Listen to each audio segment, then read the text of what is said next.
I mean, it's something new that I'd never seen before, and quick thinking on their part. Seems like that was exactly how my team interpreted the rule. Yeah, I thought it was brilliant. I think he did it right out of the playbook. That's what NASCAR wants us to do. It's what we would do if we had that issue. A couple years ago, Adam and I had that conversation that if we have an issue, we could stop in a teammate's box and they could hit the lugs to make sure they were tight. It doesn't surprise me that that was something that's been talked about. They kind of always have a plan for everything. Yeah, I think it's a situation that we all had heard about before, or kind of knew might be a thing, and something that you just got to pay attention to and use it if you can going forward. They got away with a possible wheel falling off the track and a suspension and all those kind of things. So honestly, we never even thought about it. Great for them for being smart.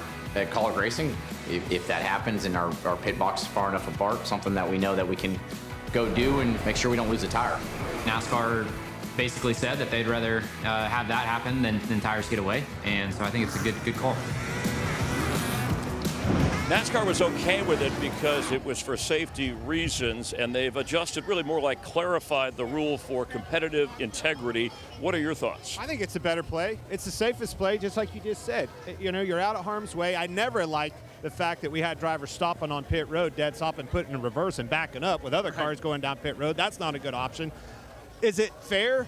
Some teammates don't have three other teammates out there. What pit box did they use? But nonetheless, having a car out on a racetrack with a wheel falling off, we know that can't happen. So this is fine in my book. I think it probably deserves a little harsher penalty, Kevin. Well, the only way that it works is if you're pitted at the very back of pit road. Christopher Bell was in pit stall 38, Briscoe was in pit stall 12. So it works in that situation, but it's also very rare that we're going to see this ever happen again. I've heard the discussions of I think you'll see it again now. Just stopping in a stall. That doesn't mean you have to fix it. And I would tell you that if a competitor stopped in my stall and I was a crew chief, I would not help them. I'd be like, go ahead and figure it out on your own. Yeah. Man, And I would. Why would you want to help them? I think the clarification this week that NASCAR kind of put out on the rule, when you have that type of scenario that some have thought about it, some haven't, all these teams have alliances from a manufacturer standpoint.